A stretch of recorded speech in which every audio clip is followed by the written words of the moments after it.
अस्सलाम वालेकुम नाजरीन, रमज़ान और हम में बहुत खुश आमदीद। मैं हूँ शिफा यूसुफजई और मैं हूँ वैस मंगलवाला। मेरी तरफ से भी आप सबको अस्सलाम वालेकुम। मैं यहाँ खैरियत से हूँ और आपकी खैरियत खुदावंद से नेक मतलूब है। आज की ट्रांसमिशन का आगाज़ करते हैं अल्लाह ताला के बाबरकत नाम से, और आज जो नाम हमने चुना है वो है अल-तव्वाब।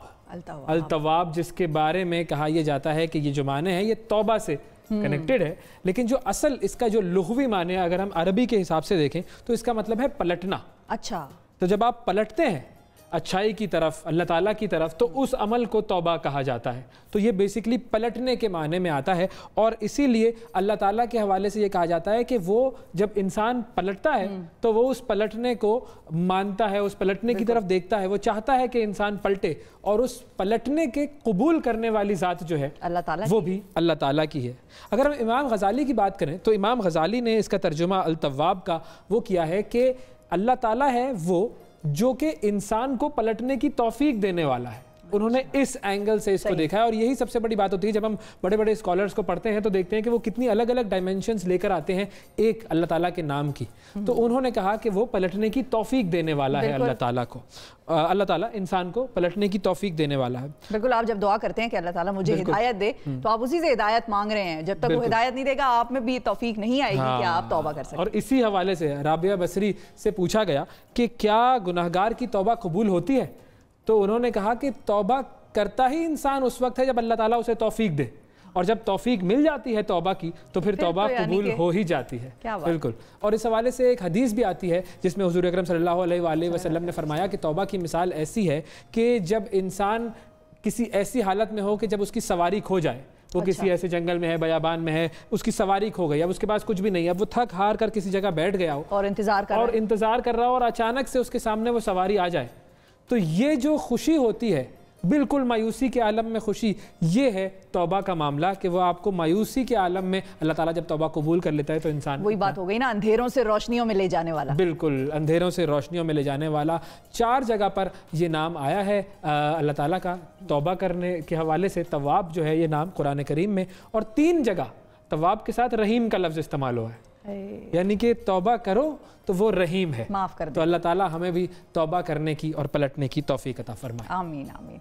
अच्छा, आगे बढ़ते हैं नाजरीन प्रोग्राम में, और वैसे हम दरख्वास्त करेंगे जिस तरह रोज़ाना करते हैं कि आज भी हमें कहीं लेकर चलें। आज मैं आपको लेकर जाता हूँ एक बड़ी ख़ास जगह, एक ऐसी जगह जिसके हवाले से आजकल पाकिस्तान में बहुत बात हो रही है। क्या? उस मुल्क के साथ आजकल हमारे रवाबित बड़े अच्छे हैं। अच्छा। और हमेशा से अच्छे थे, लेकिन आजकल मोहब्बत दोबाला तो नहीं हुई? बहुत दोबाला हुई है मोहब्बत। और आज हम बात कर रहे हैं तुर्की की।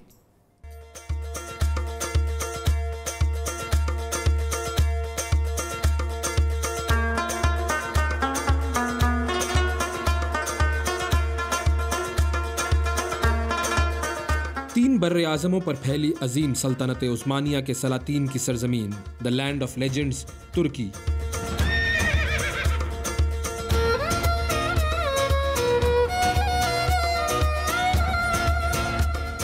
इसकी गलियों में इकबाल के रूहानी उस्ताद मौलाना रूमी के कलाम की बाज़गश्त सुनाई देती है।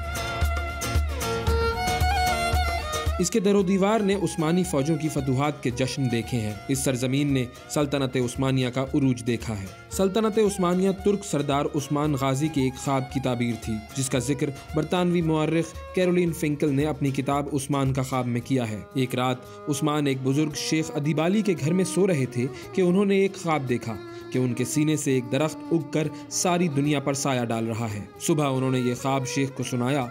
शेख अदीबाली ने उन्हें मुबारक दी और ख्वाब की ताबीर बताई कि खुदा ने शाही तख्त उनके और उनकी औलाद के हवाले कर दिया है। उस्मान गाजी 1254 में एक छोटी सी रियासत सोगोत के तुर्क सरदार और तुगरल के घर पैदा हुए। उनके इस ख्वाब ने तारीख का रुख मोड़ दिया। दुनिया की अजीम तरीन सल्तनतों में से एक सल्तनत आमनिया की दाग बेल इसी उस्मान गाजी ने 13वीं सदी में डाली थी। उस्मान गाजी के वालिद इर्तगरल तुर्क कबीले काई के सरदार थे। अपने कबीले को मंगोलों के हमले और मौसम की शिद्दत से बचाने के लिए इर्तगरल उन्हें वस्त एशिया से शाम के शहर हलब ले आए। यहाँ इर्तगरल दुनिया की 2 अहम ताकतों मंगोल और बाजंतीनियों से बरसरे पैकार रहे और दोनों को शिकस्त देकर मुसलमानों की अजमत रफ्ता बहाल की। इर्तगरल पर बनने वाली टेलीविजन सीरीज दिरिलिश इर्तगरल पूरी दुनिया में मशहूर है। बाजंतीनी सल्तनत के खिलाफ खिदमात पर उन्हें सल्जोकी सल्तनत की तरफ से अनकरा के करीब सोगोत में जमीन अता की गई। ये रात बहुत भारी है, लेकिन हम में से हिम्मत कोई नहीं हारेगा। दुश्मन से ये जंग हम उस वक्त तक लड़ते रहेंगे जब तक कि हम में से एक शख्स उनको उनके अज़ाइम में नाकाम न बना दे। इर्तुगरुल ने आलम इस्लाम को मुत्तहिद करने का ख्वाब देखा था और अपने बेटे उस्मान गाजी की इन्हीं खतूत पर तरबियत की। 1281 में इर्तुगरुल की वफ़ात के बाद इस जागीर की सरबराही उस्मान अव्वल के हाथ में आई, जिन्होंने 1299 में सल्जूकी सल्तनत से खुद मुख्तारी का ऐलान करके उस्मानी सल्तनत की बुनियाद डाली। उस्मान के जानशीनों ने जल्द ही अपनी नज़रें यूरोप पर जमा दी। उनकी तारीख साज कामयाबी बाज़ंतीनी दारुल हुकूमत कुस्तुनतुनिया की फतह थी। मुसलमान पिछले 700 बरस से इस शहर पर कब्जा करने की कोशिश करते आए थे, लेकिन इसका जोग्राफिया कुछ ऐसा था कि वो हर बार नाकाम रहे। अप्रैल 1453 में उस्मानी सुल्तान मोहम्मद फातिह ने कुस्तुनतुनिया फतह करके उसे अपना दारुल हुकूमत बनाया और अपने लिए कैसर रोम का खिताब इख्तियार किया। सुल्तान मोहम्मद फातिह के पोते सलीम अव्वल ने 1516 और 1517 में मिस्र, इराक, शाम, फ़लस्तीन, उर्दून और सबसे बढ़कर हिजाज पर कब्जा कर लिया। मक्का और मदीना हासिल करने के साथ ही सलीम अव्वल मुसलमान दुनिया के सबसे ताकतवर हुक्मरान बन गए। आम तस्वुर यह है कि उन्हीं से ही खिलाफत का आगाज हुआ और सलीम अव्वल को पहला खलीफा करार दिया गया। इससे पहले उस्मानी सुल्तान या पादशाह कहलाते थे। सल्तनत उस्मानिया 631 साल तक कायम रही। 16वीं और 17वीं सदी में यह दुनिया की सबसे ताकतवर सियासी कुव्वत थी। हिंदुस्तान में सिर्फ मुगल नहीं बल्कि दूसरे हिंदुस्तानी हुक्मरान भी उस्मानियों को अपना खलीफा समझते थे। इक़्तिदार में आने के बाद उनसे बैत लेना जरूरी समझा जाता था। जंग अजीम अव्वल में उस्मानियों ने जर्मनी का साथ दिया। इत्तेहादियों से शिकस्त के बाद सल्तनत उस्मानिया को मुआहिदा सेवरे के जरिए तकसीम कर दिया गया। मुआहिदा लौज़ान 24 जुलाई 1923 में स्विट्जरलैंड के शहर लौज़ान में इत्तेहादियों और तुर्कों के दरमियान तय पाया, जिसके मुताबिक तुर्की की हुदूद बंदी की गई। आबनाए बास्फोरस को आलमी समुंदर करार दे दिया गया कि तुर्की यहाँ से गुजरने वाले किसी बहरी जहाज से किसी किस्म का कोई टैक्स वसूल नहीं कर सकेगा। तुर्की पर किसी किस्म की तेल की ड्रिलिंग पर पाबंदी लग गई। इन पाबंदियों की मियाद 100 साल रखी गई। मुआहिदे के मुताबिक खलीफा की तमाम अमलाक जब्त करके खिलाफत खत्म कर दी गई। खलीफा अब्दुल मजीद सानी को खानदान समेत वतन बदर कर दिया गया। यूं सल्तनत उस्मानिया का खात्मा हो गया और उम्मत मुस्लिमा एक मरकजी क़यादत से महरूम हो गई। मुस्तफ़ा कमाल अतातुर्क या मुस्तफ़ा पाशा जदीद तुर्की के बानी और पहले सदर थे। जंग अजीम अव्वल में उस्मानिया फौज के सालार थे। उन्होंने शिकस्त खुर्दा तुर्की को तरक्की की राह पर गामजन किया। मुस्तफ़ा कमाल ने तुर्की रस्मुल ख़त को ख़त्म करके रोमन रस्मुल ख़त राइज किया। मुल्क में जिद्दत पसंदी लाई गई और औरतों के स्कार्फ पर भी पाबंदी लगा दी गई। मौजूदा तुर्की एशिया में जजीरा नुमा अनातोलिया और यूरोप के इलाके बल्कान तक फैला हुआ है। इसका रकबा 7,83,562 मुरब्बा किलोमीटर है। तुर्की की आबादी 8 करोड़ 44 लाख के करीब है, जिसमें से तकरीबन 88% तुर्क, 8% कुर्द और बाकी 4% तमाम नस्लों के लोग हैं। मुल्क की 97% आबादी मुसलमान है। अनकरा तुर्की का दारुल हुकूमत, जबकि इस्तांबुल सबसे बड़ा शहर है। इस्तांबुल दुनिया का वाहिद शहर है जो 2 बर्र-ए-आज़मों में वाक़ है। इस्तांबुल आलम इस्लाम का वो वाहिद शहर है जो बाज़ंतीनी, रूमी और उस्मानिया 3 सल्तनतों का दारुल हुकूमत रहा। शहर का सबसे कदीम इलाका 7 पहाड़ियों पर बना हुआ है, जहां हर पहाड़ी की चोटी पर एक मस्जिद कायम है। दुनिया के सबसे बड़े और कदीम तरीन बाजारों में से एक इस्तांबुल का ग्रैंड बाजार है, जो 1455 में उस्मानिया खिलाफत के शुरू के दिनों में बनाया गया था। इस बाजार की 61 गलियां और 3000 से जायद दुकानें हैं। दुनिया में सबसे ज्यादा मसाजिद तुर्की में हैं। सुल्तान अहमद मस्जिद या ब्लू मस्जिद इस्तांबुल में वाक़ है। ये दुनिया की वाहिद मस्जिद है जिसके 6 मीनार हैं। ये 1616 में तामीर की गई थी। तुर्क ड्रामे और फिल्में दुनिया भर में बहुत पसंद किए जाते हैं। आजकल इर्तुगरुल ड्रामा बहुत ज़्यादा मकबूल है। इससे पहले मेरा सुल्तान भी बहुत मशहूर हुआ था, जो उस्मानी सुल्तान सलमान अली शान की ज़िंदगी पर बनाया गया था। वज़ीर आज़म इमरान खान की ख्वाहिश है कि तुर्क सूफी शायर यूनुस उमरा पर बनने वाला ड्रामा उर्दू में डब होकर पाकिस्तान में दिखाया जाए। तुर्की में 13 मकामात ऐसे हैं जिन्हें यूनेस्को की जानिब से वर्ल्ड हेरिटेज साइट में शामिल किया गया है। इन मकामात को देखने के लिए लाखों सय्याह हर साल तुर्की जाते हैं। इस तरह तुर्की दुनिया में सबसे ज्यादा सैर किए जाने वाले मुल्कों में 6ठे नंबर पर आता है।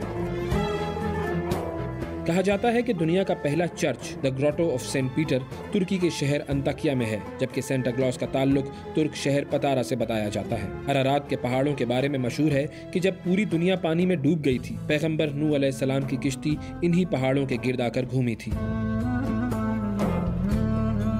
मेज़बान रसूल सल्लल्लाहु अलैहि वसल्लम हज़रत अबू अय्यूब अंसारी रज़ी अल्लाह अन्हु का मज़ार भी इस्तांबुल में है। जबकि मशहूर आलिम, मुफक्किर और सूफी शायर मौलाना रूमी तुर्की के शहर कोनिया में मदफून हैं।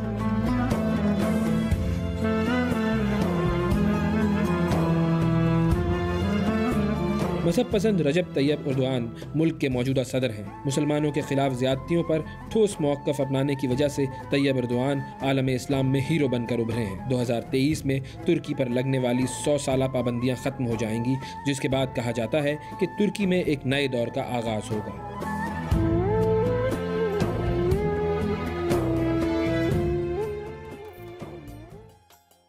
मुझे वो याद आ गया, hit the iron while it's hot. हाँ, आपने इस वक्त वो मारा है लोहार का कि लोग जो हैं वो ऑलरेडी इतना पसंद कर रहे हैं तुर्की इस ड्रामे को, और उसमें मजीद आपने ये चाहत पैदा कर दी है कि पाकिस्तानी मजीद तुर्की का रुख करें। तुर्की के साथ जो रिश्ता था वो तो हमेशा से गहरा था ही ना। जब हम खिलाफत के लिए यहाँ पर मूवमेंट चला सकते हैं तो फिर सोचें कि कितनी ज़्यादा हमारी उनके साथ ताल्लुकात हैं, और ये ताल्लुकात हमेशा रहने चाहिए। बल्कि ये आइडिया जो है ना वो आपका सही है कि वीज़ा कुछ ऐसा होना चाहिए पाकिस्तानियों को तुर्की का, और तुर्कों को पाकिस्तान का वीज़ा फ्री एंट्री होनी चाहिए। बिल्कुल, ताकि आप आराम से जा सकें। ज़्यादा भाई भाई हो जाएंगे हम। इस बहाने मैं भी शायद चला जाऊं तुर्की देखने के लिए, वरना तो पता नहीं सिर्फ ड्रामों में ही देख सकता हूं। और अब जो ड्रामा चल रहा है इर्तुगरल, उसके बारे में आप जानती हैं कि आजकल कितना ज्यादा शोर है, कितना ज्यादा पसंद किया जा रहा है, और कितना ज्यादा लोगों को उसने अपने शहर में गिरफ्तार कर लिया है उस ड्रामे ने। लेकिन कुछ लोगों को एतराजात भी हैं उस ड्रामे पर, ट्रोलिंग भी कर रहे हैं, बिल्कुल एक्टर्स की ट्रोलिंग भी हो रही है, बहुत कुछ हो रहा है। पहले जरा इस ड्रामे के हवाले से देख लेते हैं कि इसने क्यों इतनी मकबूलियत के रिकॉर्ड्स तोड़े। इस ड्रामे के हवाले से एक रिपोर्ट देखते हैं। मुझे बहुत फख्र है ये खुशखबरी सुनाते हुए कि हमारे कबीले को रहने के लिए एक जमीन मिल गई है। महफूज है, उतनी महफूज जितना हम सोच सकते हैं। मुझे लगता है इर्तुगरल गाजी का किरदार इस वक्त पूरी दुनिया में छाया हुआ है। इस बात पर बहस हो रही है कि इर्तुगरल गाजी कौन था। तुर्क रिवायात के मुताबिक इर्तुगरल सल्तनत उस्मानिया के बानी उस्मान अव्वल के वालिद थे, जिन्होंने 13वीं सदी में मंगोलों के हमले से बचने के लिए अपने कबीले के लिए नई मंजिल तलाश की। इर्तुगरल तुर्क जबान का लफ्ज है जो 2 अल्फाज और इर्तुगरल से बना है, और इसका मतलब जंगजू हीरो है। ये बात हमें याद रखनी है कि मुकम्मल यकीन के बिना खुदा की मदद नहीं मिलती। हम मुसलमान हैं, मदद खुदा के बगैर ये किला फतह नहीं कर पाएंगे। इर्तुगरल काई कबीले के सरदार थे। उन्हें सल्जूकी सल्तनत की तरफ से बाज़ंतीनी सल्तनत के खिलाफ खिदमात पर अनकरा के करीब जमीन अता की गई। इस खित्ते की हुक्मरानी ने उस्मानी सल्तनत की बुनियाद रखने में मदद दी। खुशामदीद गज़नफर आगा, सफर यकीनन अच्छा गुजरा होगा तुम्हारा। खुशी हुई तुम्हें देखकर कुर्दोगलू। इर्तुगरल ने आलम इस्लाम को मुत्तहिद करने का ख्वाब देखा था और अपने बेटे उस्मान गाजी की इन्हीं खुतूत पर तरबियत की। एक खाना बदोश कबीले का सरदार होकर इर्तुगरल दुनिया की 2 अहम ताकतों मंगोलों और सलेबियों से बरसरे पैकार था, और दोनों को शिकस्त देकर मुसलमानों की अजमत रफ्ता बहाल की।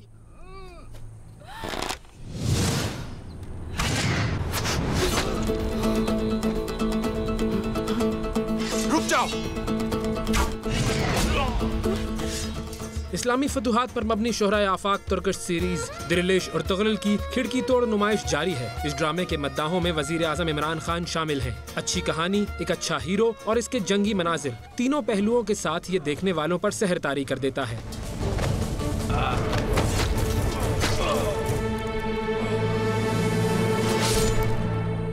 इस ड्रामे में इर्तुगरल का किरदार अदा करने वाले अदाकार का नाम इंजीन अल्तान दोजितान है, जबकि ड्रामे में इर्तुगरल की बीवी का किरदार अदा करने वाली हलीमा खातून तुर्क अदाकारा और मॉडल इसरा बिलगेज है। ये ड्रामा एक शाहकार है, एक तिलिस्म है जिसने अपने देखने वालों पर जादू कर दिया है। जब इसकी पहली किस्त नशर हुई तो PTV के YouTube चैनल को एक ही दिन में 40,000 नए सारिफीन ने सब्सक्राइब किया, जबकि 17 दिनों में इस चैनल को 14,40,000 सारिफीन सब्सक्राइब कर चुके हैं। पाकिस्तानी सोशल मीडिया पर हर तरफ इर्तुगरल ही छाया हुआ है। सोचा है कि कहाँ जाना चाहिए हमें? ये गुंदोगदू बताएगा कि कबीले को कहाँ जाना है। ये फैसले बेहतर करता है वो। गुंदोगदू वो बताएगा।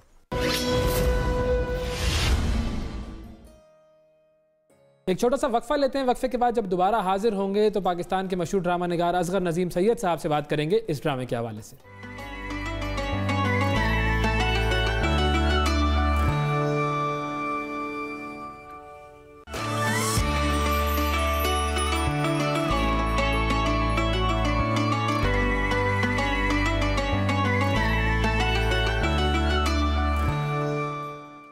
वेलकम बैक रमज़ान, और हम एक मरतबा फिर खुशामदीद। चलते हैं कराची और देखते हैं कि आज आयशा जो हैं वो क्या पका रही हैं और दस्तरखान पर क्या सजा रही हैं। अस्सलाम वालेकुम आयशा।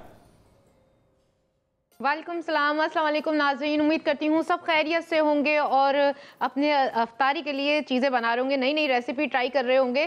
साथ हम जैसे अफ्तारी के दस्तरखान में बहुत सारी चीज़ें बनाते हैं, लेकिन हमें उसके साथ लास्ट में एक डिनर भी बनाना पड़ता है, क्योंकि बहुत सारे लोगों को आदत होती है 10-11 बजे वो डिनर ज़रूर करते हैं। तो आज मैं लाहौर वालों के लिए ख़ास रेसिपी लाई हूँ जो वो बहुत मिस कर रहे थे। आप बता सकते हैं मैं क्या लाई हूँ जो लाहौर वाले बहुत लाहौर वाले तो आज खुश हो जाएंगे। लाहौर वालों के लिए पता नहीं आप क्या लेके आई हैं, आप ऐलान कर ही दे मेरा ख्याल है, मतलब हमसे क्या गेस करवा रही हैं अब आप? लाहौरी तवा कीमा लाई हूँ आज मैं रेसिपी। लाहौरी तवा कीमा, वाह वाह वाह, जबरदस्त। इसमें कोई डिफरेंस होता है आम कीमे के मुकाबले में अगर देखें तो? जी, ये तवे पे बनता है एक तो, और फिर इसमें खड़े खड़े जो होते हैं ना मसाले, अब आप कहेंगे खड़े क्यों, बैठे क्यों मसाले नहीं, कौन से तो वो डलते हैं, यानी कि जी खड़े खड़े मसाले डलते हैं और बहुत मजे का बनता है। थक नहीं जाते वो खड़े खड़े, बिठा दें उनको, इसमें क्या प्रॉब्लम है? हाँ चले, मैं जब उन्हें डालूंगी खड़े मसालों को वो बैठ जाएंगे। तो यहाँ ले रही हूँ मैं मिज़ान कनोला ऑयल, जो कि ग़िज़ाइयत से भरपूर है। इसे बनाते वक्त इंसानी सेहत के बुनियादी असूलों को मद्देनजर रखा जाता है, वो शामिल कर देते हैं। सबसे पहले जब वो गर्म होगा हम उसमें शामिल करेंगे प्याज, जो कि आमलेट चॉप है बिल्कुल बारीक बारीक से। साथ ही हम इसमें शामिल करेंगे हरी मिर्चें बिल्कुल बारीक चॉप हुई हुई हैं, और इसको सौते करेंगे। जब इसकी खुशबू आने लगेगी तब हम इसमें टमाटर ऐड करेंगे और अपना कीमा और लहसुन अदरक शामिल करेंगे।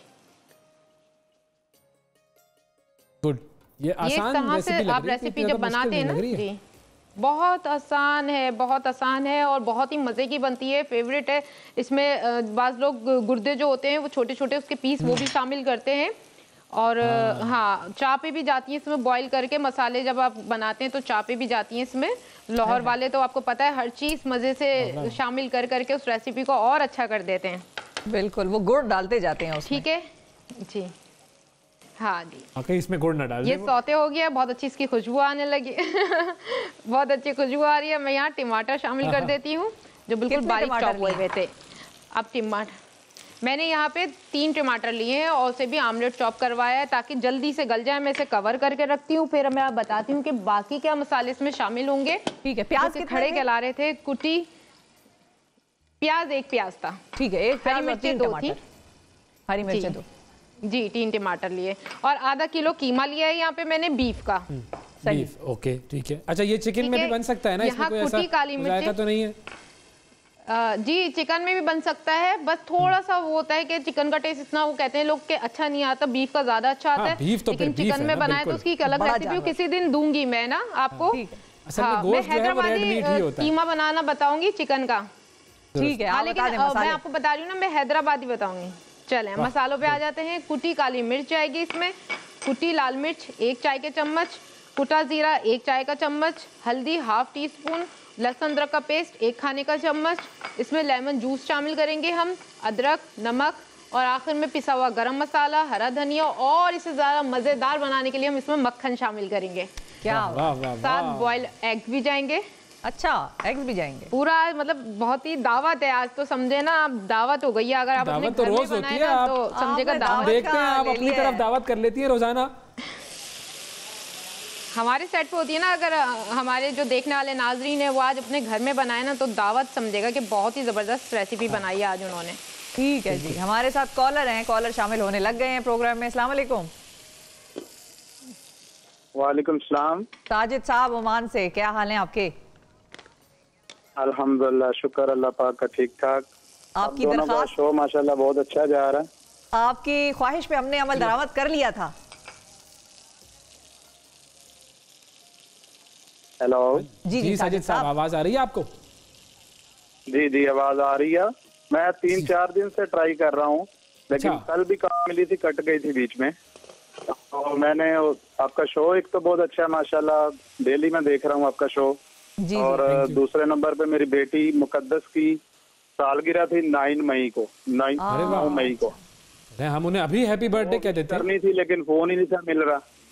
अरे नहीं, हम अभी कह देते हैं, आपसे कॉल पे बात करने के बाद हम उनको मुकद्दस को हम करते हैं happy birthday. Muqaddas happy birthday Muqaddas. Muqaddas Sajid Sialkot में उधर रहते हैं पाकिस्तान में। ठीक है, मुकद्दस साजिद सियालकोट में रहती हैं। और क्या उम्र हो गई है माशाल्लाह से मुकद्दस की? माशाल्लाह 11 ईयर हो गई। माशाल्लाह जी, बिल्कुल बहुत ज़बरदस्त। अल्लाह ताला उन्हें जो है वो दुनिया में और आखिरत में भी बहुत अच्छा जो है वो मकाम अता फरमाए और दुनिया में उनसे बड़े बड़े काम ले वो। बिल्कुल इंशाल्लाह। थैंक यू साजिद साहब। अच्छा, राशिद साहब हैं कराची से। अस्सलाम वालेकुम राशिद। वालेकुम सलाम, क्या चाल है वैस भाई? ठीक है आप? बिल्कुल ठीक ठाक, जबरदस्त। राशिद भाई आप सुनाएं। जा रहा है, सही जा रहा है। गुड, नशरियात बहुत अच्छी होती है और थैंक यू। एज यूजुअल आज आप माशाल्लाह बहुत अच्छा प्रोग्राम कर रहे हैं। उस दिन थोड़ा सा कम था जिस दिन अंडे वाला बर्गर खिला रहे थे आप। हाँ देखें, अंडे वाला बर्गर तो मतलब कराची में जरूरी होता है ना। बिल्कुल सर। अच्छा, मैं आज ऑफिस में बैठा हूँ। आज मैंने, आप तो कराची के रहने वाले, खारादर को अच्छी तरह जानते होंगे। आज मालपूरा मैंने मंगवाया वहाँ से। क्या मंगवाया? मालपूरा। वाह वाह वाह, खारादर का माल। भाई क्या आपने तो इस वक्त माहौल बना दिया, जबरदस्त। ये राशिद साहब लगता है वैस को तंग करने के लिए फोन करते हैं प्रोग्राम में।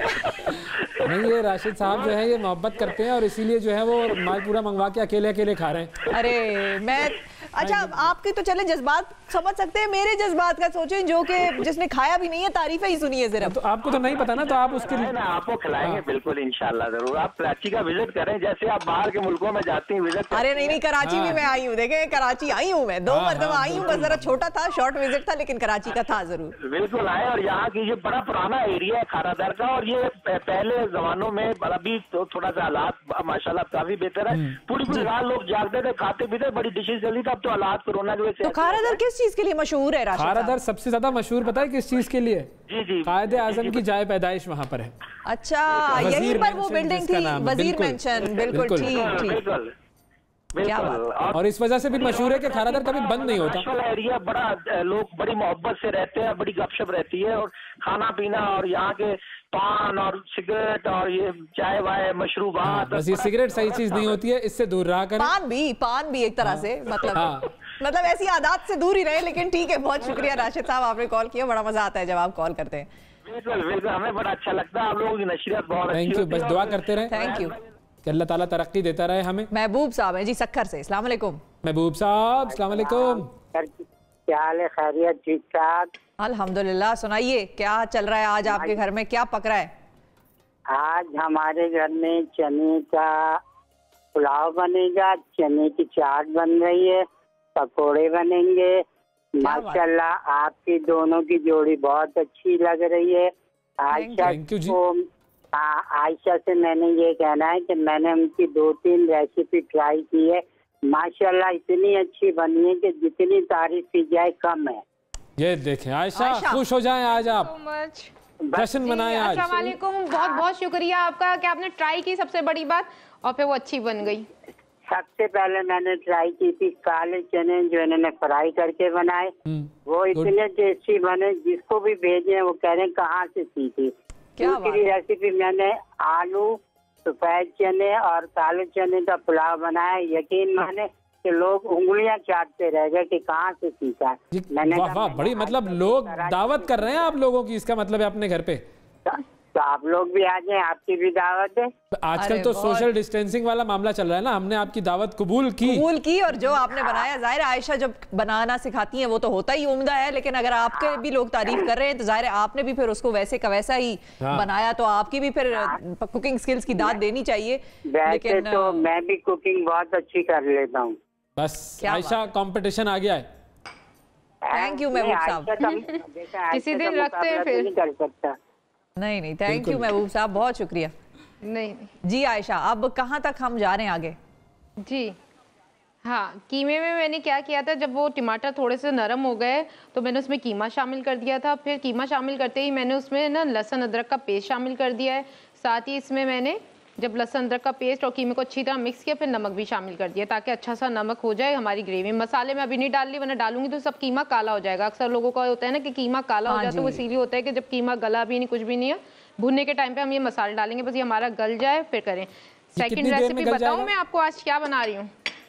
बताइए क्या बना रही है, फिर हम देख लेते हैं। 20 मिनट तो लगते हैं। अच्छा ठीक है। सेकंड रेसिपी बना रही हूँ कॉल ले लेते हैं। हाँ, सब रोज़ों के पराठों के साथ हम एक कॉल ले लेते हैं, फिर सबरोसों के पराठों के साथ जो आपने बनानी है चीज़ वो आप बताइएगा हमें। अस्सलाम वालेकुम। वालेकुम अस्सलाम व रहमतुल्लाह। बासित भाई कहाँ से बात कर रहे हैं आप? जी मैं यूएई से बात कर रहा हूँ। यूएई से बात कर रहे हैं, ज़बरदस्त जी, बेहतरीन। जी सर, माशाल्लाह आप लोगों को बहुत ज़बरदस्त प्रोग्राम है, हम लोग देखकर बहुत अच्छा टाइम गुजरता है। बहुत कुछ सीखा। बासित भाई पश्तो में तारीफ करें ना। अच्छा पुश्तो में तारीफ करूँ? बिल्कुल बिल्कुल। क्या तारीफ करूँ पुश्तो में, क्या तारीफ करूँ? प्रोग्राम की जो आप कर रहे हैं। नहीं माशाल्लाह अल्हम्दुलिल्लाह आप लोगों का जो है ना बहुत जबरदस्त प्रोग्राम चल रहे हैं और वो नहीं पश्तो में तारीफ करने का कह रही हैं वो, आप कहें स्टा प्रोग्राम देर खेस्ता दे। क्या बात है, मतलब ये तो आज का जुमला था, वही प्रोग्राम का जुमला था। वाह वाह वाह। बैठे बैठे बैठे, अरे बैठे बैठे ऐसे। अबिस भाई आप पुश्तो में बात करो तो मैं आपसे पुश्तो में बात करूंगा ना। बस ये इतनी बड़ी मुश्किल से आई है, काफी देर सोचने के बाद ये जुमला लेकर आया हूँ मैं। माशाल्लाह, ये किसने आपको सिखाया? बस ये थोड़ी थोड़ी ना यहाँ वहाँ से जमा होके आहिस्ता आहिस्ता मैं सीख गया हूँ कुछ ना कुछ। पुश्तो में मैं मजीद सीखना चाहता हूँ पश्तो, इंशाल्लाह जरूर सीखूंगा। माशाल्लाह माशाल्लाह। और मुश्किल ज़बान है लेकिन खूबसूरत ज़बान है। माशाल्लाह माशाल्लाह। हम तो प्यार करने वाले लोग हैं लेकिन लोग हमसे प्यार ही नहीं करते। क्या नहीं नहीं ये क्या बात कर दी, क्या बात कर दी आपने? कैसी बात आपने कर दी। देखें पख्तून कौम से तो प्यार करना जो है वो ज़रूरी है। जिसने पख्तून कौम की हिस्ट्री पढ़ी है और जिसने पश्तून कौम को जो लोग हैं उसके बारे में जाना है और जिसने वो जगह विजिट की हैं, वो प्यार करे बगैर रह ही नहीं सकता। सही बात है अबिस भाई। बात इस तरह है, अगर हमारे पाकिस्तान से ये सिंधी बलोची पठान ये सब कुछ ये बात खत्म हो जाएगा ना कि ये समझाएगा लोग कि हम सारा पाकिस्तानी भाई है, तो बिल्कुल पाकिस्तानी पहले हैं। बिल्कुल बिल्कुल। बहुत शुक्रिया बासित साहब, बहुत शुक्रिया।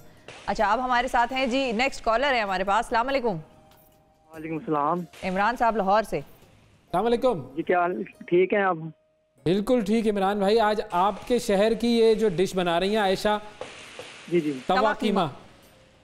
जी जी बहुत पसंद है मैं जी। हैं कहाँ का पसंद है? लाहौर में कहाँ का तवा कीमा? ये बनता रहता हमारे भी यहाँ। कहाँ का? मैं क्या इधर बनता रहता हमारे भी, बाजारों से ले लेते हैं हम। अच्छा हाँ, तो अब आप खुद भी ट्राई करें ना, ये आयशा से सीखें और खुद ट्राई करें। खुद बना लेते हैं कुछ? जी बना लेते हैं, क्यों नहीं। क्या क्या बनाते हैं? कीमा वगैरह बना लेते हैं, पुलाव बना लेते हैं और बिरयानी शनी बना लेते हैं हम। वाह वाह, बिरयानी बना लेते हैं। आपके तो हाथ पीले कर देने चाहिए, आप तो इतनी सारी चीजें बना लेते हैं। गुड, पहले से पीले ना हुए। अच्छे लग रहे हैं आज, बहुत अच्छे लग रहे हैं। थैंक यू, बहुत शुक्रिया जी। कभी लाहौर नहीं आए आप? जी कभी लाहौर नहीं आए आप? मैं के लाहौर में। नहीं लाहौर आए, क्यों नहीं आए? लाहौर तो इतना खूबसूरत शहर है, लाहौर आए हैं हम, कई मरतबा आए हैं। बिल्कुल आप हमारे पास आइए, इफ्तारी कर लें हमारे पास। अगली मरतबा आएंगे तो हम आपके पास अनाउंसमेंट करके आएंगे ताकि मुलाकातें हो सके लाहौर में जितने हमारे चाहने वाले मौजूद हैं। थैंक यू, बहुत शुक्रिया इमरान भाई। अच्छा आयशा जन जी हमारे लिए इंतजार में खड़ी हैं, बताएं जी पराठे सब रोसों के उनके साथ क्या है? हाँ सब रोसों के पराठे, और पराठे तो है ही इनके मज़ेदार, लेकिन इनके सीख कबाब भी बहुत मज़ेदार है। और मैं सीख कबाब के साथ बनाऊंगी सब रोसों के पराठा रोल, जो बहुत फेमस है। बाहर रोड पे नहीं मिलता पराठा रोल, जो फूड स्ट्रीट यानी लोग जितने भी मिस कर रहे हैं ना, आज उनके लिए है कि वो पैकेट लाएं, खोलें और उसे आराम से ना घर में बनाएं। इनके पराठे भी बहुत अच्छे हैं सब रोसों के। आप शहरी में पराठे, जैसे कि सब आजकल गर्मी इतनी है, रोटी बनाना फिर वो करना तो मुश्किल होती है। सब पराठों का पैकेट लाएं, खोलें और इसके साथ आप कीमा जैसे मैं बना रही हूँ इसके साथ भी आप खा सकते हैं।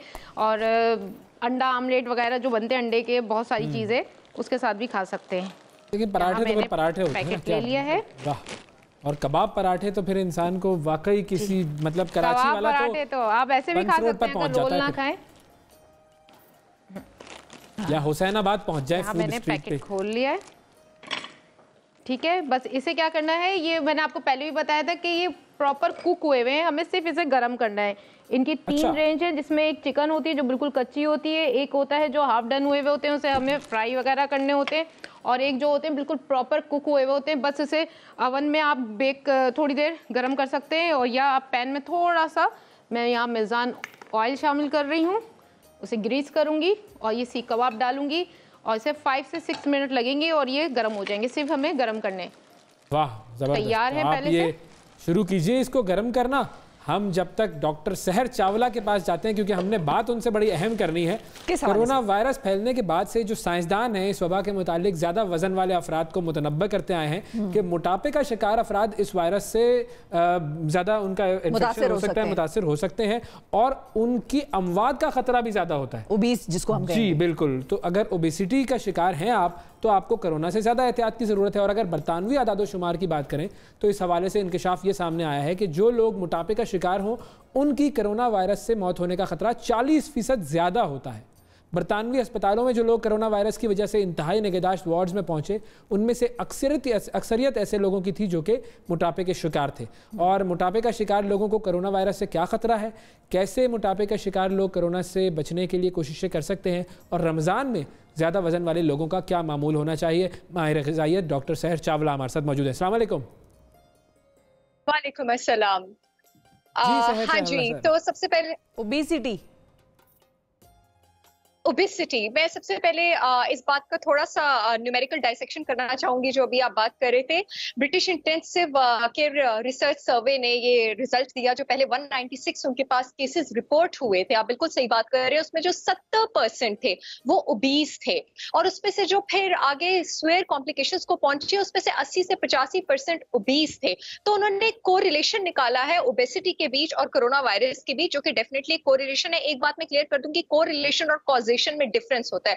कोरिलेशन का मतलब है कि जो फ्ला सिचुएशन है वो इस डिजीज के साथ एसोसिएटेड है। कॉजेशन का मतलब है कि इसकी वजह से ये हो रहा है। तो ओबेसिटी की वजह से आपको कोरोना वायरस नहीं हो रहा है या कोई और वायरल इंफेक्शन नहीं हो रही। ओबेसिटी हो जिन लोगों में ओबेसिटी है उन लोगों में इम्यूनिटी कम होने या कोरोना वायरस होने के खतरात जो है वो ज्यादा पाए जा रहे हैं। एक और बात, ओवरवेट होने में इम्यूनिटी कम क्यों हो जाती है? जी जी बिल्कुल मैं बात कर रही हूँ। ओबेसिटी और ओवरवेट होने में डिफरेंस होता है। ओबेसिटी कोरोना वायरस के ग्लोबल एपिडेमिक होने के पहले से, ओबेसिटी आपके पास पहले से ग्लोबल पेंडेमिक है। ओबेसिटी एक डिजीज है। ओबेसिटी बेसिकली आपके पास क्या करती है, आपका जो बॉडी का first line of defence system होता है, आपका जो इनेट इम्यून सिस्टम होता है, उसमें जो व्हाइट ब्लड सेल्स होते हैं, जो मोटे लोग होते हैं उनमें व्हाइट ब्लड सेल्स की जो आपकी बॉडी की आर्मी होती है जिसने इन्फेक्शन के अगेंस्ट फाइट करना होता है, उनकी मल्टीप्लाई करने की जो एबिलिटी है उसको कम कर देती है। और इससे पहले कि आपके पास ओबेसिटी हो, आपके पास बॉडी में कंडीशन डेवलप हो जाती है जिसको आप इंसुलिन रेजिस्टेंस कहते हैं। इंसुलिन रेजिस्टेंस का मतलब ये है कि हम जब भी खाना खाते हैं, वो लोग जिनके जो ओबीज हैं, जिनका वजन ज्यादा है, जिनके फैट सेल्स का साइज ज्यादा है, उनमें जो इंसुलिन हार्मोन है खाना खाने के बाद जो प्रोड्यूस होता है वो ग्लूकोज को सेल्स के अंदर भेजने में नाकाम हो जाता है। उसकी वजह से ब्लड में ग्लूकोज का लेवल हाई होता चला जाता है। वो जब क्रॉनिकली हाई होता चला जाता है, जिसको आप हाइपरग्लाइसीमिया कहते हैं, उसकी वजह से बॉडी में कुछ ऐसे हार्मोनल इम्बैलेंसेस प्रोड्यूस हो जाते हैं जिसकी वजह से बॉडी में इन्फ्लेमेशन और डिजीज करने वाले मार्कर ज्यादा हो जाते हैं। और वो जिस सिग्नलिंग पाथवे के थ्रू ज्यादा होते हैं उसमें आपके पास जो हार्मफुल मॉलिक्यूल्स प्रोड्यूस होते हैं उसको आप रिएक्टिव ऑक्सीजन स्पीशीज कहते हैं। ये रिएक्टिव ऑक्सीजन स्पीशीज और साइटोकाइंस ये जाके आपकी बॉडी के व्हाइट ब्लड सेल्स को डिस्ट्रॉय करना शुरू कर देते हैं। यही ब्लड में शुगर डॉक्टर साहब कि जब हम रोजा रखते हैं तो इससे हमारे व्हाइट ब्लड सेल्स की जो रीजनरेशन होती है उसमें मदद मिलती है।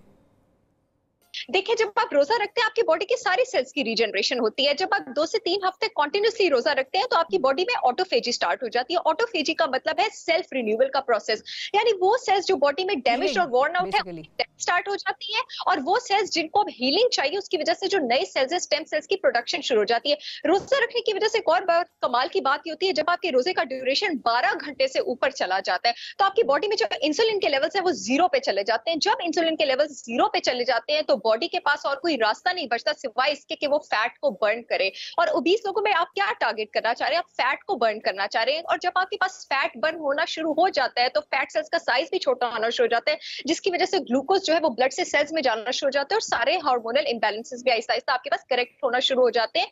तो रोजे का तो इम्यूनिटी के लिए बहुत ज्यादा फायदा है और ओबीस लोगों को तो खास तौर पर रोजे रखने चाहिए। तो डॉक्टर साहिबा, फिर अब हम रोजे की रूटीन कैसी होनी चाहिए, खुराक की क्या हिसाब किताब होना चाहिए उन लोगों का जो ओबीस हैं और जो चाह रहे हैं कि उनका कुछ मामला सुधर जाए और वो वजन कम करने की तरफ जा सकें इस रमजान? 3 टारगेट्स आपके पास होने चाहिए और आपके सबसे पहले आपके पास ये टारगेट होना चाहिए, आपके पास खुराक में वो चीजें होनी चाहिए जिससे फैट बर्न हो। दूसरा आपके पास ये टारगेट होना चाहिए फैट भी बर्न हो और आपके पास इम्यूनिटी भी तेज हो। तीसरा टारगेट आपके पास ये होना चाहिए कि बॉडी में इन्फ्लेमेशन कम हो। फैट बर्न होने के लिए आपको बॉडी में जो विटामिन चाहिए, लकीली वही विटामिन हमारे पास वर्ल्ड पॉपुलर है इम्यूनिटी तेज करने के लिए, विटामिन सी। विटामिन सी क्या करता है, हमारे जिगर में एक प्रोसेस होता है फैट बर्निंग का जिसको बीटा ऑक्सीडेशन कहते हैं, वो उसको तेज कर देता है और विटामिन सी आपकी इम्यूनिटी भी तेज करता है। विटामिन सी अब आपने किन जगहों से लेना है? विटामिन सी आपने ग्रीन लीफी वेजिटेबल से लेना है। एक बहुत बड़े प्रोफेसर है, मुझे उनका नाम याद नहीं आ रहा, उन्होंने कहा था कि अगर 1000 कैलोरी डेंसिटी चार्ट हो किसी भी फूड का तो उसमें स्पिनच जो पालक है मैं उसको 880 स्कोर दूंगा और बाकी किसी भी सब्जी को 500 से नीचे स्कोर नहीं दूंगा। पालक आपके पास अफोर्डेबल भी है, पालक में कैलोरीज भी कम है और पालक आपके पास विटामिन सी, ए, के सबसे लोडेड है। तो आप ग्रीन लीफी वेजिटेबल जिसमें आप पालक का इस्तेमाल सबसे ज्यादा कर सकते हैं। ब्रोकली अगर आपको मार्केट में इजीली मिलती है तो the best thing that you can put on your table is broccoli. इसमें भी आपके पास विटामिन सी है जो आपके पास इम्यूनिटी भी तेज करेगा और जो आपके पास आपकी फैट बर्निंग का जो प्रोसेस है उसको भी आपके पास आसान कर देता है। इसके अलावा फलों में आप जिन चीजों का इस्तेमाल कर सकते हैं, एक और चीज आपने सॉल्युबल फाइबर का भी इस्तेमाल करना है। हमारे पास जो हमारा इंटेस्टाइन होता है उसकी जो म्यूकस मेम्ब्रेन होती है उसमें एबिलिटी होती है कि वो जो माइक्रोब्स होते हैं, जो डिजीज कॉजिंग वायरस बैक्टीरिया होते हैं उसको अटैच कर सकता है। जब हम वो ग़िज़ाएं लेते हैं, मैं 20 लोगों के हवाले से बात कर रही हूँ जिसमें सॉल्युबल फाइबर ज्यादा होता है, तो वो क्या करता है, वो इंटेस्टाइन के ऊपर एक कोटिंग सी बना लेता है। वो इस कोटिंग की वजह से ये जो बैक्टीरिया और माइक्रोब है उसको इसके साथ अटैच नहीं होने देता और ये फाइबर जो है वो खाने की मूवमेंट भी इंटेस्टाइन से इजी करता है, तो खाना इजीली फ्लश आउट भी हो जाता है। अब ये सॉल्युबल फाइबर आपने कहाँ से लेना है? सॉल्युबल फाइबर आप ओट से ले सकते हैं, सॉल्युबल फाइबर आप दालों से ले सकते हैं, सॉल्युबल फाइबर आप सेब से, अमरूद से, नाशपाती से, आलू से ले सकते हैं और सॉल्युबल फाइबर अगेन आप पालक से ले सकते हैं। यानी पालक आपको फाइबर भी प्रोवाइड करी, विटामिन सी भी प्रोवाइड करी है, फैट भी आपके पास बर्न। अच्छा, एक मिनट है हमारे साथ डॉक्टर साहिबा, आते हैं दोबारा आपकी तरफ, उनसे भी पूछते हैं, शायद उन्होंने आपसे कुछ सवाल पूछना हो। अस्सलाम वालेकुम जी। वालेकुम अस्सलाम, क्या खोया खई? अल्हम्दुलिल्लाह ठीक ठाक। यूसुफ सजाद साहब रावलपिंडी से हैं और उन्होंने मुझसे पश्तो में पूछा कैसी हो बहन, ठीक ठाक हो? अब आपसे मैं दरखास्त करूंगी कि उर्दू में बोले मेरे साथ जो है उवैस और जो लोग देखने वाले हैं उनमें भी। जी जी, वो मसला नहीं है। असल में ये था कि चूंकि अब मुझे तो पता है कि आप मेरी बहन हो, पश्तो पठानी हो और ये भी डॉक्टर साहिबा भी पठानी नहीं, ये भी बहन है। असल में पश्तो में इसी बात की कि वो पीछे आपने कॉलर से कहा पश्तो में हमारी तारीफ करो तो वो कर नहीं पाया, तो मैंने कहा चलो मैं खुद कर लेता हूँ। थैंक यू, बहुत शुक्रिया यूसुफ साहब। क्या आप कुछ पूछना चाहेंगे डॉक्टर साहब? कना कोरे जमा ये दो दरख्वास्त करी यो खुदा डॉक्टर साहब और दूरा डेरी खबरी की दी तो लोगों देख के मैं खबरी का कोरे और दे बदा कना दे आयशा साहब तो हुआ दा जमुंगो गोरे देर कुली व्यूअर्स थी और देर मुंगे पनागा पा दगा सातली दी दाखला का नो लिया तो दा करे तो मीजान को किंदो लिया तो तारीफ तो कवा खुद दो डेरे मका वच करे दी। थैंक यू, ठीक है। पूरा खत लिख दिया आपने भाई पश्तो में, अब इसका तर्जुमा भी तो कर दें। अब मैं बताती हूँ ना, मैं बताती हूँ, हम बैठे हैं ना यार। अच्छा बताएं तर्जुमा। अच्छा, पहले तो उन्होंने डॉक्टर सहर साहिबा के हवाले से बात की, उन्होंने कहा कि बड़ा अच्छा बोलती है और लेकिन थोड़ी सी स्पीड जरा ज्यादा है। उन्होंने कहा समझने में जरा मुश्किल दिक्कत होती है तो थोड़ा सा आहिस्ता। और आयशा की तरफ उन्होंने ये बात की कि ये भी मेरी बड़ी प्यारी बहन है और उन्होंने बड़ा अच्छा मतलब खाने पकाना हमें सिखा रही हैं, बड़े जबरदस्त जो है वो काम कर रही हैं, लेकिन जो है आप लोग उनको बोलने नहीं देते। हाँ ठीक है, ओके, अब ज्यादा बोलने देंगे। ठीक है, नहीं आयशा आपको दिल की बात कर दी उन्होंने। आयशा का बोल बस ठीक है, हाँ हो गया। हाँ। मुझे लगा कि ज्यादा उन्होंने नहीं ये सारी बात है। हाँ, वो जब जुमले लंबे होते हैं ना पश्तो में, ओके, वो जुमला बनावट और उसकी सेंटेंस फॉर्मेशन जो है वो जरा हमारी लंबी होती है। बिल्कुल सही है, बहुत शुक्रिया भाई, जबरदस्त, बेहतरीन। जी आयशा बोलें। जी बोलना शुरू कर देती हूँ। यहाँ पे मैंने कीमे में मसाले डाल दिए थे जिसमें कुटा हुआ जीरा था, कुटा हुई लाल मिर्ची थी, कुटी हुई काली मिर्ची थी, उसे अच्छी तरह मैंने मिक्स किया है और इस तरह से भून के कीमा हमारा गल चुका है। अब हम इसमें जो शामिल करेंगे वो पिसा हुआ गरम मसाला है, बिल्कुल हल्का सा डालेंगे। आखिर में हम इसमें डालेंगे हरा धनिया और अदरक जो के जूलियन कटिंग अदरक है वो डाल रहे हैं और बहुत मज़ेदार टेस्ट देने के लिए इसमें हम मक्खन, जी जूलिया ने काटी थी, मक्खन शामिल कर रहे हैं 2 खाने के चम्मच। इस तरह से ऊपर से इसे इसमें ना दम दे देंगे, इसका एक अच्छा सा अरोमा आ जाएगा। बाकी जब हम सर्व करेंगे तो बॉयल एग्स लाई थी उसके साथ करेंगे, तो इसे थोड़ा सा दम दे देते हैं और बस ये बिल्कुल तैयार है। यहाँ पे कबाब भी हमारे गर्म हो गए हैं, सब रोस्ट हो के। हाँ, मैं पराठे जो है वो फ्राई करने शुरू कर दिए, मैंने खोल लिया था पैकेट, आपने देखा होगा ये बहुत अच्छे फ्राई हो रहे हैं और इसमें लेयर्स हैं बहुत अच्छी, जो क्रिस्पी होते हैं ना कि पहले उसे बेलें, फिर उसको आटा लगाएं, फिर घी भरे, फिर बेलें, तो टाइम इतना हो जाता है। तो हम सहरी में इसे पैकेट खोला, आराम से तलें और कितने अच्छे फूले फूले लेयर्स के देखें प्यारे से पराठे तैयार हैं। ठीक है भाई, प्यारे से पराठे आपने बनाए हैं, प्यारे, वाकई वो प्यारे लग रहे हैं। इस वक्त तो जो हमारी हालत है वो वैसे ही हमें हर चीज़ प्यारी लगेगी। लेकिन अब हमें जाना है एक छोटी सी ब्रेक पे, और ब्रेक से वापस आते हैं तो आपसे दोबारा मुलाकात करेंगे।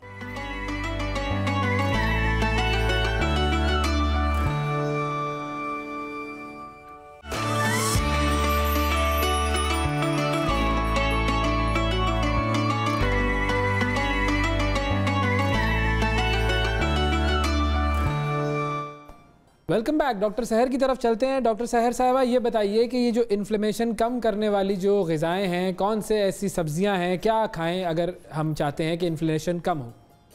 इन्फ्लेमेशन कम हो, इन्फ्लेशन तो वैसे ही कम होनी चाहिए। इन्फ्लेशन तो मुल्क में कम होनी चाहिए, इन्फ्लेमेशन कम करने के लिए क्या खाएं? जी, जब मैंने बात स्टार्ट की थी तो मैंने कहा था कि जब आपने ओबेसिटी कम करनी है तो आपके पास 3 टारगेट्स होने चाहिए। 2 टारगेट्स मैं एक्सप्लेन कर चुकी हूँ जितना मैं इस टाइम में कर सकती थी। तीसरा है कि बॉडी में इन्फ्लेमेशन कम होनी चाहिए। इन्फ्लेमेशन आपके पास बॉडी में तब कम होती है जब बॉडी में विटामिन और मिनरल्स, जिसमें से हम विटामिन सी की बात कर चुके हैं, उनका इस्तेमाल ज्यादा होता है। और जब आप वो खुराक लेते हैं जिसमें आपके पास ओमेगा 3 फैटी एसिड्स होते हैं, बहुत सारे लोगों ने कुकिंग ऑयल्स कैंस के डब्बों पे भी पढ़ा होगा इसमें ओमेगा 3 फैटी एसिड्स हैं। वो इससे कहा जाता है क्योंकि जो ओमेगा 3 फैटी एसिड्स होते हैं वो आपके पास बॉडी में इन्फ्लेमेशन यानी वो चीज जो सोजिश करती है उसको कम करते हैं। और जब सोजिश करने वाले केमिकल्स बॉडी में कम हो जाते हैं तो बॉडी में जो आपके इम्यून सेल्स हैं उनकी प्रोटेक्शन स्टार्ट हो जाती है। और ऑफ कोर्स ये आपको वेट लॉस में भी बहुत ज्यादा हेल्प करते हैं। अब ये ओमेगा 3 फैटी एसिड्स आप किस खुराक से ले सकते हैं? ये आप नट से ले सकते हैं, आपके पास जितने भी नट्स है, बादाम है, अखरोट है, पिस्ते हैं, उससे ले सकते हैं। ये आप फिश से ले सकते हैं। Fish is the richest source of omega 3 fatty acids. और इसके अलावा ये आपके पास फ्रूट्स में भी अवेलेबल होते हैं। एक और चीज मैं ओबीस लोगों को सजेस्ट करना चाहूंगी कि प्लीज जो अपनी मील्स हैं उसको रोटी और सालन की जगह स्मूदी से रिप्लेस कर दें। या तो आप दही में बेरीज बहुत ज्यादा डाल दें, दही में आप सेब डाल दें, अमरूद डाल दें, बादाम डाल दें, उसका आप एक शेक बना के पी लें। अगर आपका मीठा लेने का बहुत दिल कर रहा है तो नेचुरल स्वीटनर्स में आप शहद का इस्तेमाल कर सकते हैं। या फिर आप ग्रीन ड्रिंक्स लें। ग्रीन ड्रिंक्स का मतलब है आपने पालक डाली, आपने स्ट्रॉबेरीज डाली, आपने 1-2 फल डाले, आपने ठंडा पानी डाला, बर्फ डाली और उसका स्लश बना दिया। इससे आपकी बॉडी को विटामिन और मिनरल्स भी मिलेंगे, आपको कैलोरीज भी मिलेंगी और इसमें वो सारे अज्जाएं जो आपके आज वेट है उसको भी कम करेंगे। और मसालों में कोशिश करें कि आप धनिए का और जीरे का इस्तेमाल करें और अदरक का इस्तेमाल करें। जो धनिया, जीरा और अदरक होता है ये इम्यूनिटी के लिए भी अच्छा होता है, बॉडी में इन्फ्लेमेशन भी कम करता है और वजन घटाने में भी बहुत हेल्प करता है। क्या बात है। ये तमाम खुराकें इस्तेमाल करें और वजन घटाएं। ये सिंपल सा फार्मूला आपके सामने पेश कर दिया है। अब भी अगर वजन कम ना हो तो फिर डॉक्टर सहर से ही राब्ता करेंगे दोबारा। हाँ, डॉक्टर सहर से राब्ता कर लें कि भाई क्यों नहीं हो रहा। बहुत शुक्रिया डॉक्टर सहर चावला हमारे साथ मौजूद थी और उन्होंने वजन कम करने के लिए जो खुराकें थी वो बता दी। अब चलते हैं जी आयशा की बढ़ाने की तरफ। आयशा, वजन बढ़ाओ भाई जी।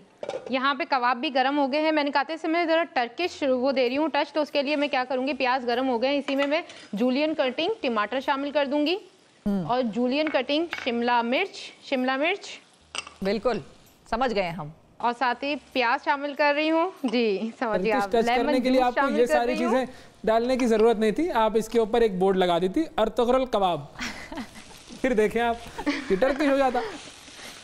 ये देखें ना, बिल्कुल वैसा लुक आ गया इसका। और इसके साथ मैं हुमस बना के लाई हूँ, वो हम सर्व करेंगे। हम मेयोनीज वगैरह नहीं कर रहे। तो उसमें मैंने लिया था, मैंने दही भी ली थी, उसमें चने, बॉयल जो चने होते हैं वो, और जैतून का तेल शामिल किया था, साथ पेपरिका किया था शामिल, और लहसुन के 4-5 जवे शामिल किए थे। साथ और अच्छा टेस्ट देने के लिए थोड़ा सा मैंने इसमें नमक शामिल किया था और उसे अच्छी तरह मैंने पीस लिया था बारीक, और लेमन जूस भी शामिल कर दिया। अब मैं यहाँ पे सबरोसो का पराठा ले रही हूँ। पराठे में मैं रखूँगी ये जो मैंने अच्छी तरह मिक्स किया है। हम सब्जियों को ज़्यादा कुक नहीं करेंगे, क्रिस्पी क्रंची सी होती है ना, वो ज़्यादा अच्छी लगती हैं। इस तरह से बेहतरीन शिमला मिर्च भी डालेंगे, ये इस तरह से इसका रोल बनाएंगे। साथ हुमस जो हमने तैयार करके लाई थी, अब बनाएं जी। केचप, थोड़ा सा केचप जरूरी होता है, बिल्कुल। सलाद का पत्ता और इसे रोल कर जी, ठीक है, जरूरी होता है। और ये तैयार हमारा रोल। अब आप तीसरी डिश की तरफ जाएं, हम जब तक एक कॉलर से बात कर लेते हैं। अस्सलाम वालेकुम। चल ठीक है। अस्सलाम वालेकुम। हारिस साहब हैं गालिबन। हारिस साहब जी, पेशावर से। जी पेशावर से बात कर रहा हूँ। जी हारिस, क्या हाल है? ठीक है। क्या कहना चाहोगे? जी मैं एक सवाल पूछना चाहूँगा, एक रेसिपी पूछनी है। जी जी पूछे। अगर आप लजानिया की रेसिपी शेयर कर दे। हाँ, लजानिया की। आयशा के लिए, ये तो कॉलर भी आयशा के लिए है और दरखास्त भी आयशा के लिए कि लाजानिया की रेसिपी शेयर करेंगी जी आप, कल बनवा देंगे। कौन सा लाजानिया खाएंगे आप, बीफ या चिकन? हारिस चिकन या बीफ लाजानिया? बीफ लाजानिया कह रहे हैं जी। पेशावर से कॉल आई है, बीफ लाजानिया ही होगा। ठीक है, वो कहाँ चिकन विकन कहेंगे, नहीं भाई चिकन में तो मजा ही नहीं आएगा। ठीक है। हारिस बनाएगा कौन, आप बनाओगे अम्मी बनाएंगी? अम्मी बनाएंगी। आपकी उम्र कितनी है? 11। अरे 11। रोजे रख रहे हो कि नहीं? जी। बस फिर तो अफ्तार में जो है वो लजानिया खाओगे तो ज्यादा अच्छा। मेरा ख्याल है इस कॉलर की तो दरखास्त पे ज्यादा अमल दरामद होना ही चाहिए। सही बात है। रोजे में उसने फोन किया। हारिस जब रोजे में अफ्तार का वक्त हो तो दुआ जरूर किया करो और हमारे लिए भी दुआ करना। हाँ, और पाकिस्तान के लिए भी दुआ करना, ठीक है? जरूर जरूर। Thank you Haris, thank you for calling. जी आयशा, तीसरी रेसिपी। जी तीसरी पे आ जाती हूँ। मैंने कहा इतने आप बात कर रहे हैं और फरमाइश आ रही है कॉलर्स की, तो मैंने कहा मैं ये सारे बना के रख लेती हूँ। हम तीसरी रेसिपी भी आ जाते हैं, बस ये आखिरी में फिनिश कर रहती हूँ। ये जिसने खाने होंगे वो खुद भी बना लेगा, आप तीसरी रेसिपी पे आ जाएं बस। हाँ, और फिर आप अगले दिन के लिए हारिस की फरमाइश के लिए भी दुआ वो करें, काम करें। तीसरी रेसिपी जी एप्पल मोजितो है, बहुत ही मज़ेदार बनता है। इसमें क्या क्या चीज़ें जाएंगी, पहले तो मैं एप्पल टैंग ले रही हूँ जिसमें विटामिन सी है, भरपूर है, और हम पूरे दिन डिहाइड हो जाते हैं तो उसके लिए ज़रूरी अपना आप में कि हम पानी और नमकियात दोनों की कमी होती है, तो ये हमारी पानी और नमकियात टैंग पूरी करता है कमी को। तो हम इसमें डाल दिया हमने टैंग एप्पल 6 खाने के चम्मच, साथ हम इसमें जा रहे हैं मिंट लीफ खालिस के, ओके, लेमन जूस, ताज़ा ताज़ा लेमन जूस शामिल करने के बाद हम इसमें शामिल कर रहे हैं चीनी। जी चीनी भी शामिल कर देते हैं, साथ इसमें और मज़े का टेस्ट देने के लिए हम काला नमक शामिल कर देते हैं, और इसे और मज़ेदार बनाने के लिए हम इसमें 7 अप इस्तेमाल कर रहे हैं। ठीक है, पूरी एक, हाँ ये छोटी वाली एक पूरी बोतल शामिल कर देते हैं, और इसे ठंडा ठंडा करने के लिए हम इसमें ठंडी बर्फ शामिल कर देते हैं। कोई और चीज़ डालनी है? जी बिल्कुल, ठंडी बर्फ शामिल कर दी, नहीं बस निगानियों से बस। ठीक है, तो अब इसको यहीं पर रोकते हैं हम, आप इसको बनाइए, हम एक ब्रेक से होकर आते हैं वापस।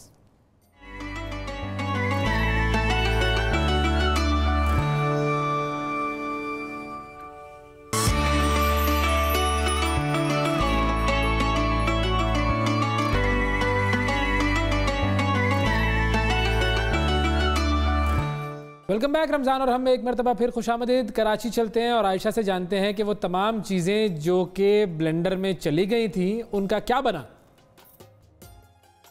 जी वो बिल्कुल ब्लेंडर से निकल के बाहर भी आ गई हैं और ग्लासों में सर्व हो गई हैं, और अफ्तार मज़ेदार किचन में आज तीनों रेसिपी माशाल्लाह से कंप्लीट हो गई हैं। आज हमने लाहौरी तवा कीमा बनाया था, साथ हमने सबरोसों के पराठे और उसके सीख कबाब के रोल बनाए थे जो बहुत ही पसंद होते हैं सबको, और साथ ही हमने एप्पल मोजितो बनाया था।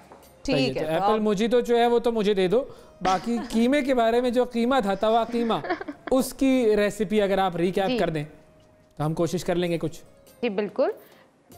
जी मैंने हाफ कप ऑयल लिया था और फिर उसे मैंने गरम किया, फिर उसमें मैंने प्याज और हरी मिर्च जो कि बारीक आमलेट चॉप थी वो शामिल कर दी। जब वो सौते हो गई, उनकी बहुत अच्छी खुशबू आने लगी, फिर मैंने उसमें कीमा, लहसुन अदरक का पेस्ट और नमक शामिल कर दिया, और टमाटर शामिल किए पहले ना, ताकि टमाटर अच्छी तरह गल जाए। फिर ये चीज़ें हमने शामिल की, फिर वो जब अच्छी तरह गल गई, नमक मैंने खाली बस शामिल करके उसे दम दे दिया था और मसाले नहीं डाले थे क्योंकि फिर कीमा काला हो जाता।